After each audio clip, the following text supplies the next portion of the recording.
Hello, ladies and gentlemen. It is May 15th, the year 2017. And this is This Week in Dota 2. I'm Steam Rondina, Bleacher Report, MMA, and Esports. This is streamer, caster, etc., MTarget. And last time we were here, we talked about the KF Major. And still a thing that happened. And we left off by basically saying our next time was going to be talking about the major roster shakeups that always happen after every major. But you and I were treated this morning to a much bigger topic to talk about in the form of the 7.06 update patch that dropped like 9 a.m. EST. I don't know what time it dropped. I remember like waking up to it and being like, what is this? And then because I was up super late watching Danger Room stuff because I'm doing Marvel work right now, I rolled over and went back to sleep for a couple hours. And then woke up again at like 11 or 12. And yeah, so. Oh, well, you're sending it was like wake up sometime this morning and be like, huh, what's this?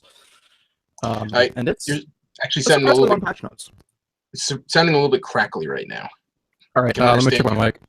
All right, but I'll take over while you do that. So we're going to start off by talking about that. And again, biggest news of the week probably. Really, really huge changes to a lot of things. The long story short on it is that there is a lot more experience to go around now when you're playing. Notable examples include you get experience by denying creeps.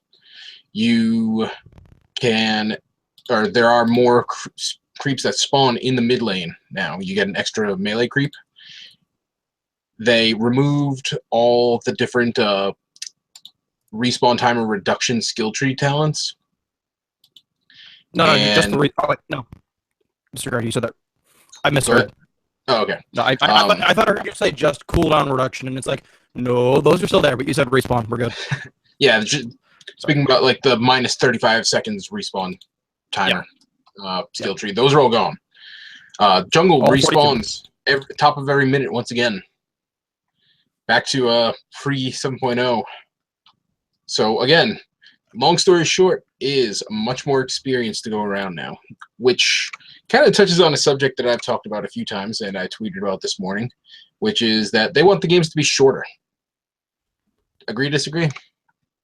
I think that it's not that they want them to be shorter inherently. I think it's that they want there to be the possibility of them being shorter. With all of the shrines, with the experience reduction, with all of that stuff, it made it almost impossible, even when it was a crazy stomp, to end before 20-25 minutes. Yeah. And because of that, it slowed down the game maybe a little bit too much. And I think that what Dota, what Ice Frog are looking for is that, to have Dota be a game where primarily it's over between like 30 minutes and 50 minutes, maybe 60. And so you got probably 90% of the games are done between 30 and 50 minutes. 10% are done, or 5% are done at, or 4%, I guess I should say, are done at like 20 to 30. 4% are done at 50 to 60, and then you've got that 1% outlier on either end for greater than 60 or less than. That's what I think they're going for. I mean, I remember when, all pro Dota matches are about 60 minutes. It's just how it works. It's evolved into it's about 60 minutes, including a 20-minute draft phase. So 30 minutes of gameplay seems to be about what they're going for. Maybe, again, 30 to 45, especially now that you get extra ranged siege creeps at 40 minutes. At 45 minutes now, you are guaranteed to get double ability buff spawns in the river, meaning that at 45 minutes, those river buffs are going to be rolling out a whole lot faster. Really starting to push things along. Yeah, and so that's the game saying, all right, let's go. So yep. I agree with pretty much everything. I think that they do want it to be even shorter than 40 minutes. I think that they're really trying to homogenize things to a nice 30 minutes-ish. And again, that's exactly what you would want if you are a network, curious about broadcasting Dota 2. You want those nice defined time slots so you can fit in commercials, so you can talk with advertisers, get those guarantees. And there's a reason that E-League went to Counter-Strike and Street Fighter and Overwatch because those have nice, for relatively. The most part, yeah, it's a lot easier to predict how long a game of Overwatch or Street Fighter or Counter-Strike will go in comparison to Dota 2 or League. Yep. And I think that's... Yeah, I was going to say, I think that's why they are pushing for that. Like I said, trying to not just make it faster, but shrink the bounds on either end. Yeah. Because if you've got a Dota game that's over in 10 minutes, which I honestly hope I never see that day because that's just way too fast for a Dota match. Kind of. I mean, like in terms of like consistently. Yeah. What are you going to do? You booked, an hour per match, including pre and post game and everything. And, if the draft takes longer than the match, you've got a problem. Mm-hmm. So, and drafting takes about 20 minutes right now on LAN. So, I think that, again, like you said, 20, 30 minutes, you're looking at right about an hour per match. And if you do a best of 3 in that, you're looking at about a 4-hour slot total, which is a little bit on the long side still. But it's on the extraordinarily long side if you're a TV network. Yeah. You're still sounding crackly, though, so poke at that shit. All right, let me try this. All right. Other notes, we had a number of different changes to heroes. Pretty much, well, when I say a number of different changes, I mean pretty much everybody got some kind of tweak. We got a lot of different changes to the different item recipes. We've got a slightly nerfed Solar Crest, and we've got a bunch of other things as well. You're gonna have to check it out. It's over on the Dota 2 official blog. You can actually, the URL is just dota2.com/706. So gonna see a lot of tweaks to that, and we got a lot of tournaments coming up that will be using this new patch, including both the Summit 7, which wrapped up its qualifiers, its regional qualifiers recently, and Epicenter 2017, which is pretty close to wrapping up its qualifiers. Let's quickly go over them. The current lineup of teams for the Summit 7 is with direct invites. We have VP, Vici Gaming J, and The Secret. The Secret. I don't know why I said The Secret. Team Secret. And qualifier winners at this point include Clutch Gamers, CDEC, Navi, and Team NP. Now, a lot of people on the internet were pointing out the humor in the final reunion, the long-awaited reunion of Eternal Envy and Puppy, following the super controversial blog posts about Team Secret. They're going to be in the same house together, but we'll keep it, you're actually muted right now. You're actually muted at the moment. Yeah. Can't hear you. Bounce out and then come back in.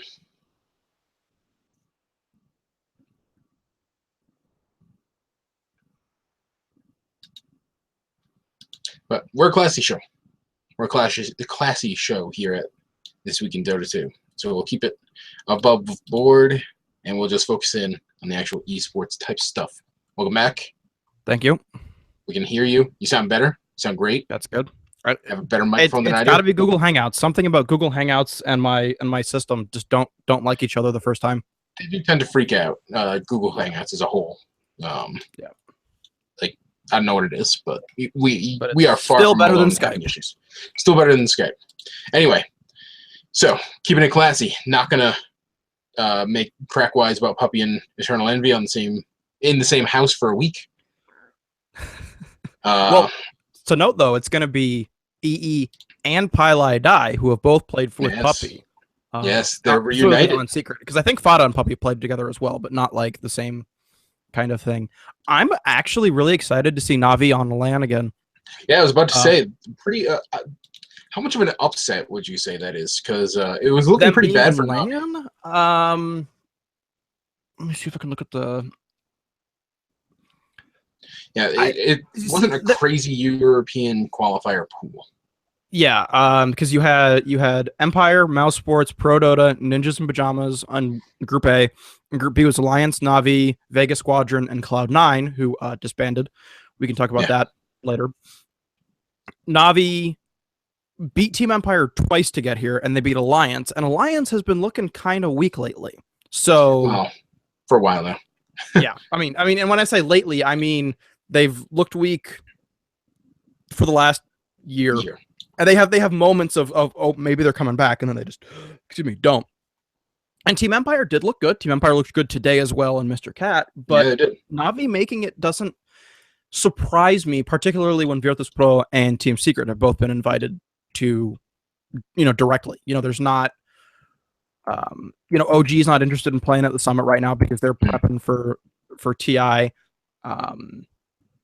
Team Liquid, same thing. They're not super interested in traveling for these dates. The beginning of June, you've got other stuff going on. Dream League, they might have some Dream League stuff as well. So that's in the way. And then of course there's the Epicenter right before that, and OG, EG pretty hectic are schedule. both there. Yeah, the fact that Virtus Pro is going direct from Epicenter to Summit, kind of surprising. Though Epicenter's not exactly a travel for three-quarters of the Virtus Pro team. It's like roll out of your bedroom and walk down the street. Yeah. Kind of deal for some of them. A couple of them do have to travel in from Ukraine, but I know that I think Ramses is from Moscow, so I remember hearing that somewhere. I can't, there's unfortunately no information that he is indeed actually from there. Yeah. Either way, they are a Russian team, and that's a Russian tournament, so at the very least it's not as bad as if you are, say, an American team flying across the Pacific. Yep. So. You mean the Atlantic? Well, it depends on which end of America you are. Yeah, fair. I guess you would fly from LAX to Moscow going that way. Yeah, I imagine you would. I've never done it. I imagine that there'd be like a layover in like Tokyo or. Yeah, I'm an East Coast boy. I just go over to Europe the normal way. Yeah. Well, when I went to Korea from Providence, it was to Detroit and then to Seoul. Yeah. Well, to Incheon. But anyway. Yeah. Back to Summit. Solid lineup of teams at the Summit. Yeah, and this Loot Bet Invitational has it's really like a double eliminate or a double Jeopardy event as well for Ninjas, Pajamas, and Pro Dota, because they're both invited to this Loot Bet Invitational, Vega Squadron as well. But NIP and Pro Dota both lost out in the Summit qualifier, so they have a second chance. Yeah. This is a very interesting little event, but it's good. It's gonna fun lineup of teams. It's gonna be an 8-team little online tournament.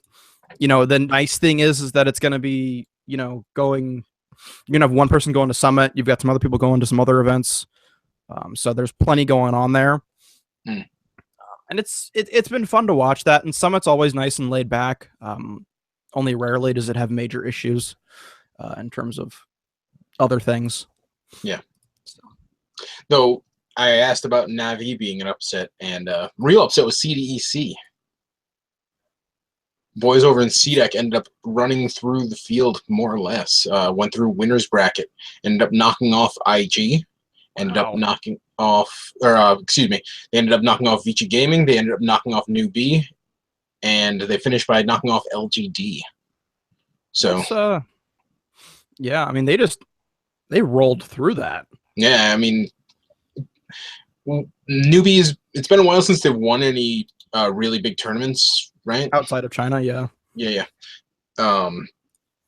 And yeah, but they're still at the point where they're the favorite whenever they're playing against pretty much any other Chinese team. And CDEC did not have like an easy way through the tournament. Like they played VG Gaming, Newbie, eHome, then LGD. That's everybody, and pretty much, and they won it. Yeah, so, and that's the thing is that China, I hate the fact that the way that Chinese tournaments are set up, it's almost impossible for anybody to do rebroadcasts or stuff in North America. I totally respect the fact that, nobody wants to pay extra, money to do a rebroadcast, and I also respect the fact that the Chinese organizations that are running them don't want to pretty much give away free work. They say, look, we're running this event, we're sponsoring it, we want to have to broadcast on our stuff, our time, etc. Yep. Which means that either I have to learn how to function on 0 hours of sleep, I have to miss NA and EU and sleep during the day, or I have to miss Chinese Dota. And unfortunately, because my life cannot revolve around Dota, that means that I have to miss Chinese Dota. But there's so much of it, and it's so good all the time. And I really think that the West needs to learn from what they're doing over there. Oh, absolutely. That was a topic that was kind of brought up by some of the various casters over the last couple of weeks, and the need for a league, arguably or inarguably, or however you lie on that, with kind of a strange reaction that they were saying, oh, look at all this great Dota 2 going on. We've got Dream League and the Summit and Epicenter and all this other stuff going on at the same time, and not much viewership for any of them. Well, I mean, we've got okay viewership, but they're all competing. And more importantly, the problem is that you look at Dream League. So backing up, in China, they have DPL. It's sort of a tier 1.5, tier 2. A lot of pro teams don't care quite as much, but they treat it like more serious scrims is what my understanding is of it. So you get a lot of good Dota in China all the time, which helps people grow. The closest thing to that is Dream League. And the problem with Dream League is that they either can't get teams to play.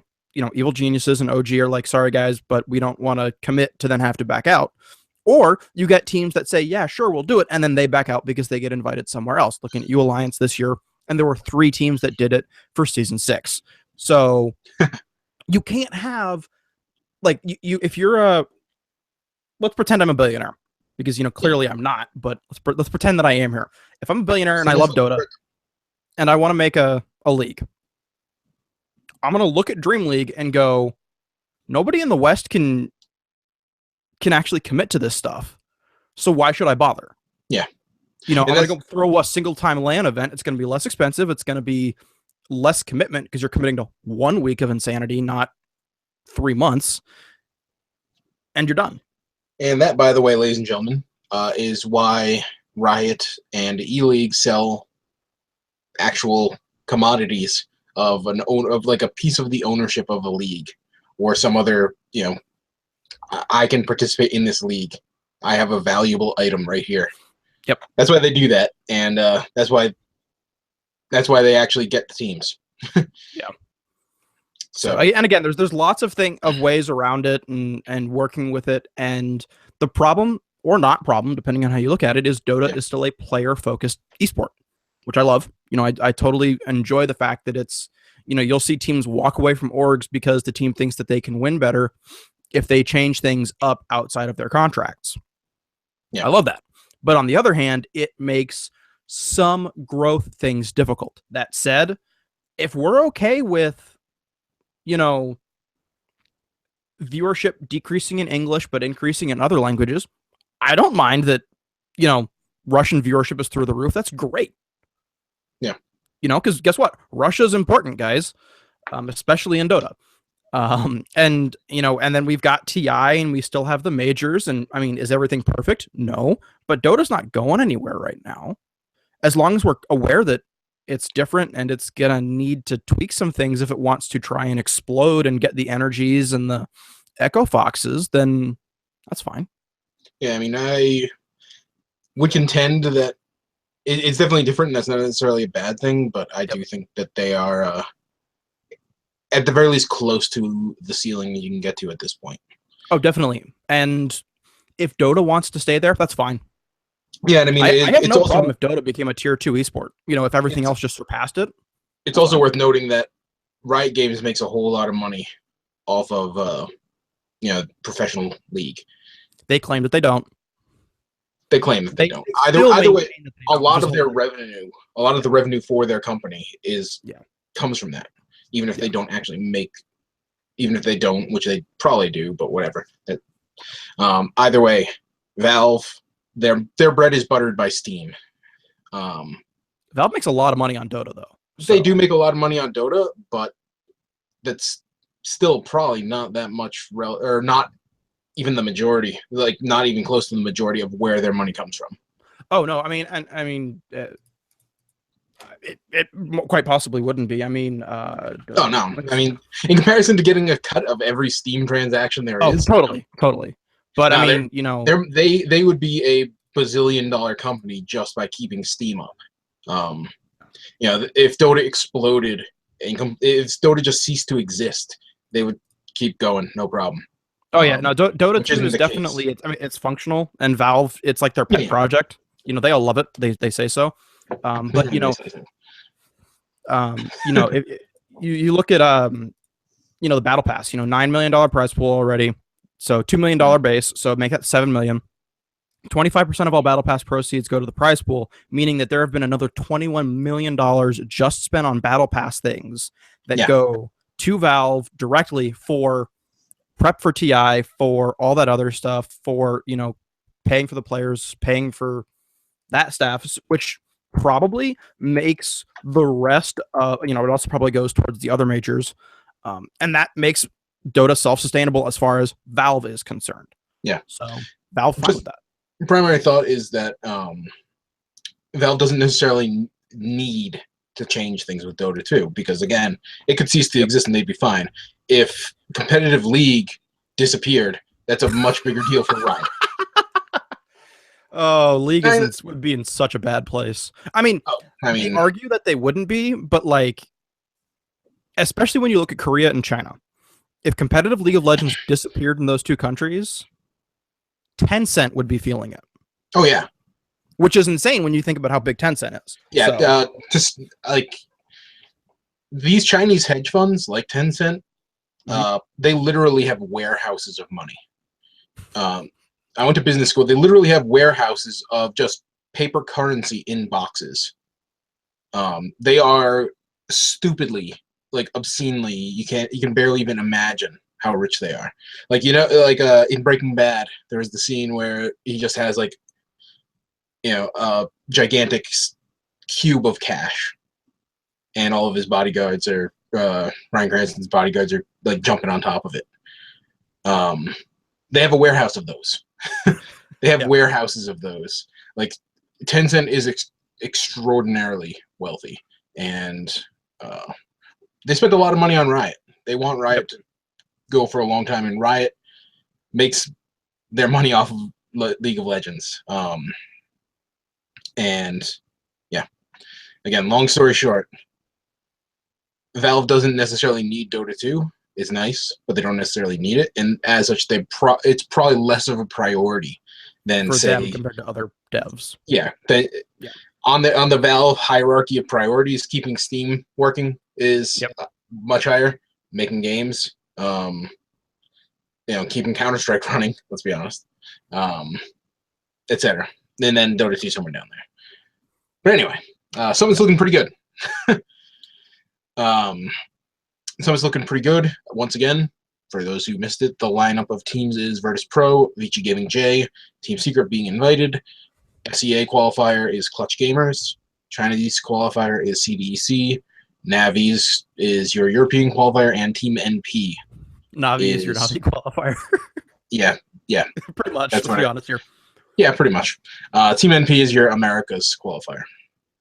Yeah. So. And we have the Loot Bet Invitational qualifier, which again brings back a lot of the different European teams, and will bring back, or is bringing back, some of the other European teams like Ninjas in Pajamas and Vegas Squadron, and will bring back other teams as well. Yep. So that's going on Epicenter. Yeah, I was going to say that's going on the middle of June, 14th to the 18th. But the week before that, actually just a few days before that, is Epicenter, the 4th to the 11th in the Epic Moscow, Ice Palace. I was looking for the name of the venue again. The VTB Ice Palace, which is this massive. If you guys didn't see it last year, go back and watch some of the VODs of the stage. They built a giant Roshan. I actually know about it from MMA, so Yeah. it is a site. It is a site. Good venue, and then they added on top of that. And I really would love to see more Dota played there because they really They give a shit. really set it up. They did a good definitely job seem with to it. give a shit. Yeah. So invited teams are OG, Evil Geniuses, Virtus Pro, Team Liquid, Invictus Gaming, and a to be determined probably another Chinese team. Yeah. And then that kind of needs to be announced soon. And then qualified teams, you have Thunderbirds from North America, LGD Forever Young from China, Clutch Gamers from Southeast Asia, and a to be determined from CIS-EU. So I'm assuming that's a CIS qualifying tournament, not a. Actually, no, it is CIS and EU. There's Spirit, Empire, Navi, Vega Squadron, Singularity are all fairly. Actually, no, Singularity is EU. That's right. Yeah, but No, ultimately, they're Polish. They're borderline. it's going to be either And Team then Secret or Navi. They are the currently in the finals of the qualifier right now. Yeah, but as I said, it's kind of 50-50. But at this point now, well, actually 50-50 because Secret is Western Europe and Navi is CIS. So yeah, they do. Yeah, they. Estonia is not part of CIS, right? I mean, without getting into geopolitical debates, I would say yes, it is, because it's right next to Russia. It's north of Latvia, Lithuania, Belarus. It's east of Poland, but it's not in Scandinavia. So I would say yes, it is CIS. Okay. Either way. I mean, again, I'm not going to get into the geopolitical whether or not they consider themselves CIS, but if you look on the map, they're next door to Russia. What do you expect? Yeah. And yeah, if Navi we're looking at Navi possibly pulling this off and getting into both the Summit and Epicenter. Yep. But again, Navi, short trip over from Ukraine, and then a long flight to the Pacific. That's a long road through the qualifiers for them, though. Yep. That was a fairly tough field. Vega Squadron, they won their way through Vega Squadron, Alliance, and Vega Squadron again. And if they can knock off Team Secret, it's pretty good. And you got to figure if they can get good finishes in both of those, they're looking like maybe they can squeak their way in. It's not me. If Valve can find a reason to invite them, they will. I'm not necessarily going to go that far, but I'm not going to disagree. They're the most popular team. Yeah. Probably Although worldwide. it would be kind of cool to not see them and just see Dendy get invited as a commentator for the CIS broadcast again. Also possibly because he did that for the Kiev major. Yeah. If you read the letter, he was not actually supposed to be there, but after PGL stopped really kind of raining on the Russian broadcasts parade, they just dragged him out of the audience one day, brought him back in there, and he just hung out with them on camera for a while and had a good time. Which is not a bad thing because he's a funny guy. He's a really funny guy. I mean, my understanding is that the Pudge stunt at TI6 was kind of his idea. I mean, he's very smart. Yeah. Like, just in terms of seeing his English speaking, in terms of how it's evolved over the last couple of years. Yep. He's got to be a smart guy. He understands that there's a lot of people that are fans but don't speak Russian. So. Oh yeah. Which, I mean, is kind of a thing in sports in general. I mean, America spends a lot more on sports than most places. And yeah, we spend a lot more on a lot of things than most places. Well, not on appliances. Not on home appliances and gasoline and such, but that's true. But yeah, Bendy's smart guy. And possibly they may be, depending on how the Epicenter shakes out, in a position to be qualified for the international and invited. Like, that'd be something else. Yeah. But Epicenter qualifiers. Another interesting note: we had Thunderbirds. I thought they looked pretty good. Did you watch much of the qualifiers for Americas? Yeah, no, Thunderbird's looking very good, and this is where some speculation is going to come in. We're going to jump forward briefly to Cloud9 disbanding. Cloud9 disbanded partway through Dream League. They just said this isn't working out. The one guy that's staying with C9 is staying with them as a streamer. They're not even staying and trying to build a team around him. He's just going to stream, at least for now. I believe it's Baby Night. But I've heard some rumors. These are like massive rumors, but rumors nonetheless, that Cloud9 may be interested in taking that money that they were spending on Baby Night, etc., and throwing it at Thunderbirds. It would make a lot of sense. They're probably the best like free agent team. Yep. And they're a team that can play in either NA or EU, which means that if EU is looking really, really strong for, say, they don't get a direct invite to TI, and EU's qualifiers look a little bit too heavy, they could just register as an NA team, or vice versa. Yeah, so they are a versatile team. Options. Yeah, and again, if they're in Epicenter, you got to imagine that they're going to be able to work their way into some other reasonably large tournaments. Definitely. They are probably in a stronger position than they should be in terms of getting a direct invite to the international. And if they can, I would be shocked if they end up going into the international as the Thunderbirds. Yeah, no, 100%. The Thunderbirds should not be a team that you sleep on if you're an org looking to have that representation at TI. Yeah, if you we talked about this before. If you're an Echo Fox, if you're an Energy, if you're even a Cloud9, if they are indeed looking to get back into the Dota business, I would go after Thunderbirds over any of the other free agent teams right now. I mean, they're the best free agent team out there by far. I mean, unless you try and steal OG because they're technically self-owned, but good luck with them rebranding. Yeah, they have a pretty strong brand, and also they have a kind of chemistry where I wouldn't want. They're successful enough despite not having a major sponsor that I wouldn't want to mess with that. Oh no, if I was OG, I'd say, dude, we got enough money on our own. We're doing our own thing, and it's working great. Yeah, like really great. Do they even have any sponsors right now? Did they ever have any sponsors? Yes, they are sponsored by Red Bull currently, and they were originally sponsored by Hitbox for about a month. Okay. Hitbox tried to hold on to that sponsorship so long that Hitbox let them stream on Twitch while being sponsored by Hitbox. Just to give you guys a feeling for how desperate Hitbox was for that sponsorship to keep working. Yeah. Yeah. But OG definitely not a team. I'm just saying they're technically sort of free agents. Yeah, kind of, sort of. They're not part of a larger esports organization. So they are again in a very, very, very strong position. Even though they flopped at the Kiev Major, in a pretty good place to get themselves some paper. Yep. So that's Epicenter. Once again, lineup of teams is invited. We have OG, EG, VP, Liquid, IG, and a TBD.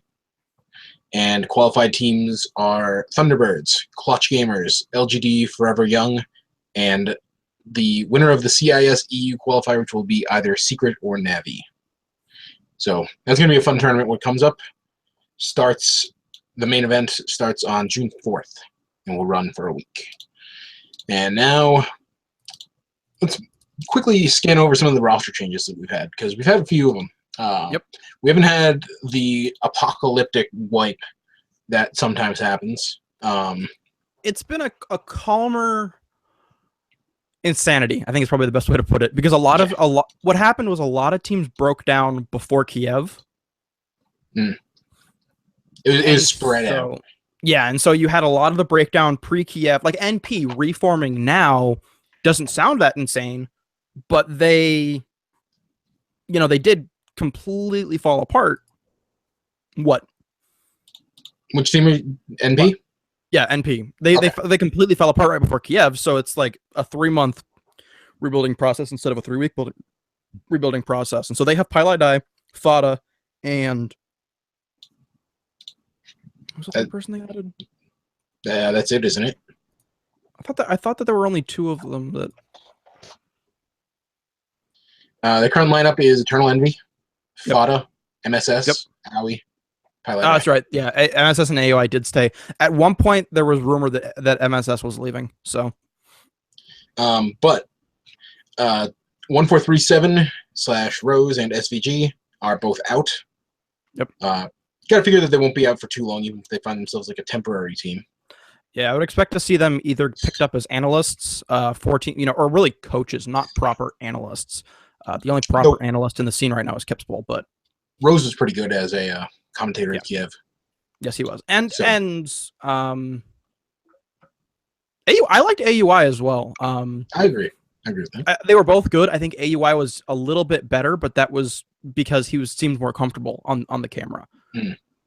Also,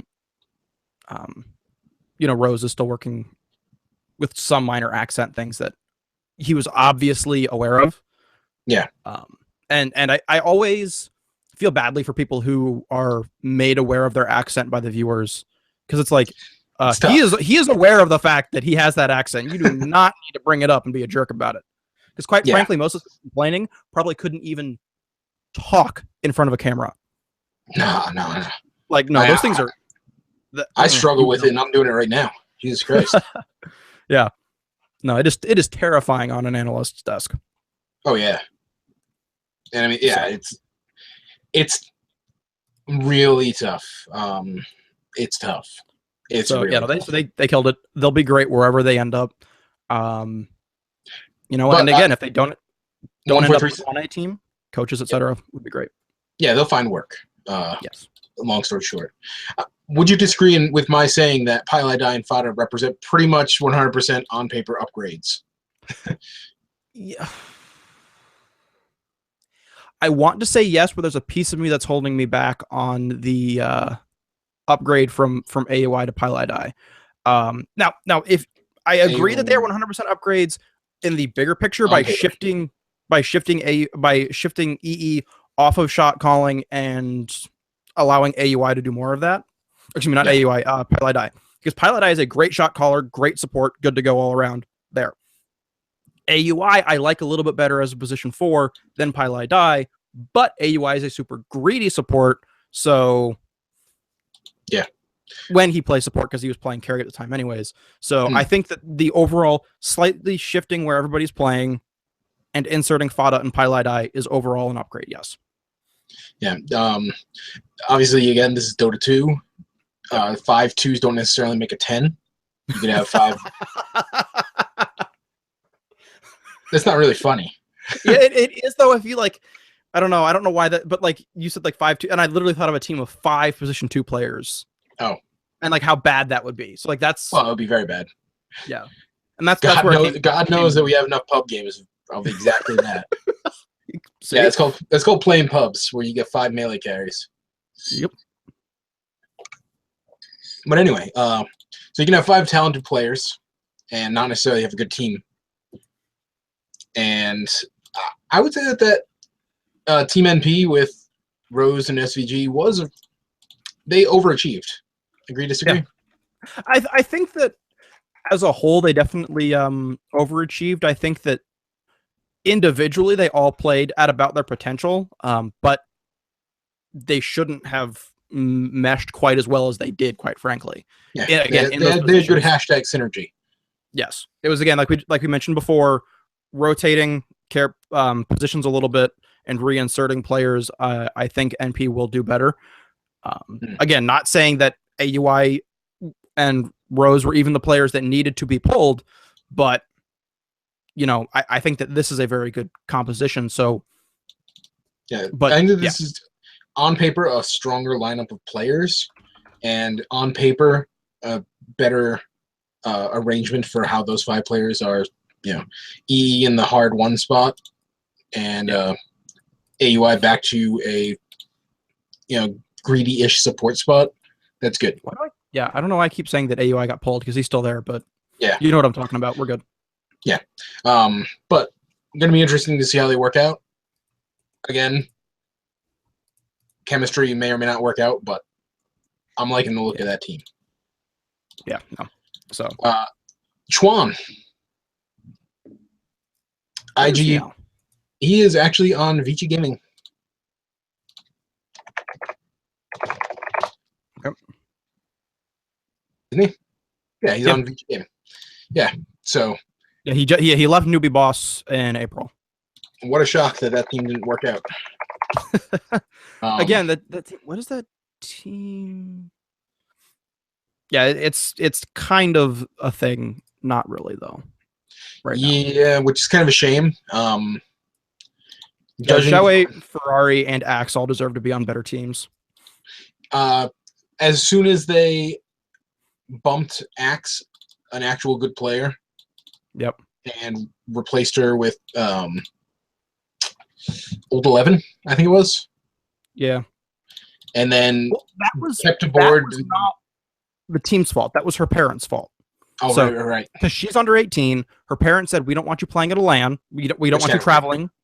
Which it makes sense, you know. Parents don't want your kid traveling to, you know, scary Europe because let's be honest, Europe has plenty of bad news around the world, anyways. So you pull in somebody last minute. 11's good, but not that good at, you know, being able to pull things together, and that's what you get. So yeah, but so they're without a player, but Chuan on the new VG Gaming, which currently shakes out as How, Ori, Yang, HYM, and Chuan, which is, I would say, pretty solid. It's a solid team. I think that they definitely are going to need to. We've said it several times today. We're going to say it again. China is stacked. It is. You know, so it's not even going to be a shame if this team doesn't make it through. I mean, even if you just look at the VG roster, VG Gaming Potential is their academy team. This team is not supposed to do well. And they've got another DXM, SRF, Pain, AO, and Ghost. Ghost is good, and he's a sub. Yep. Another and SRF are amazing, in my personal opinion. So, like, that's an academy team that they have before you look at VGJ, which is insanely stacked. Yeah, VG Gaming has a lot of players that are really good right now. Yep. Like, we're gonna have to see how this shakes out, but they have, on paper, those are three very solid teams. You know, potential. Well, I mean, two solid teams and then an academy team that, on a good day, could you know, if you're playing, say for whatever reason the Chinese qualifiers come around and none of these teams are invited, and so VG Gaming just all of them enter, VGP could on a good day knock out VG. Oh yeah, I mean, or VGJ. Like, that's just how kind of crazy Chinese Dota is when your academy teams could just kind of, we'll give it our best, and if we win, we win. Wow, we won. I mean, that's literally what it could be. Yeah. But yeah, fun times for them. Or some of the other major shakeups. You're talking about Empire, I believe. Empire. They have not announced any actual changes of players yet, but they did remove all of their players from the Valve site. Yeah. So Empire pretty much said, okay, we're not changing anybody yet, but because the drop deadline is coming up, we're going to remove everyone before the drop point. We'll bring everybody back, or whoever back, before the add point. And the way that Empire has been playing, if you can get like two people, I don't know who you would remove, but if you could find like two amazing free agent players and drop whoever they would, you know, replace, they could maybe bump themselves into T1. But Empire's in that problem where you're forever the bridesmaid, you know, never the bride kind of deal, where you're really good, but you're not quite there. And you just keep ending up, you know, losing to Navi, losing to Secret. You know, who'd they lose to in Epicenter? Qualifiers. Here it is. They lost to Secret the first time and Vega Squadron the second time. So again, Vega Squadron, it was a 2-1. They could have won that one. I actually remember watching that match. Now that I think about it. So Empire, right there, that solid tier 1.5 in Europe. Yep. But, you know, unfortunately, there's so many good teams in Europe right now, just like in China. What are you going to do? Yeah. Should note that Yapzor, formerly of Bears and several other teams, replaces Highlight Die on Team Secret, which is pretty solid trade, I would say.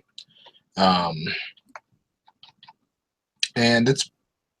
are there any other like major noteworthy rumors, changes?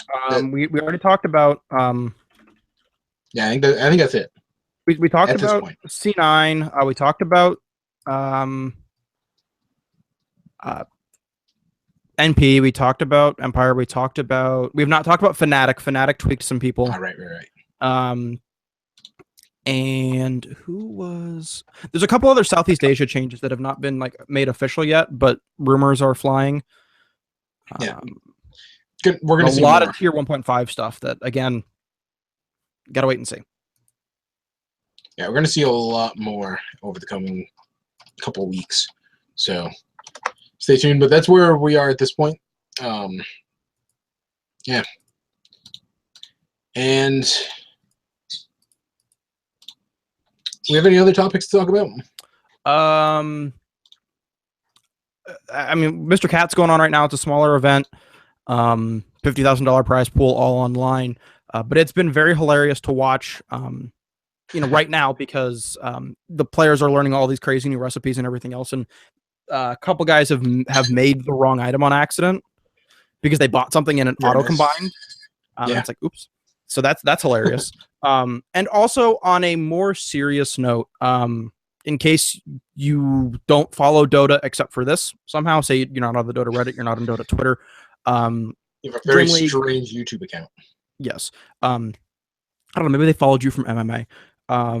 Shiver has announced that she was diagnosed with breast cancer and that she is going to be taking some time off so she can go back home and deal with it. I think that if anybody can beat cancer, it's her, and it's breast cancer. They caught it early.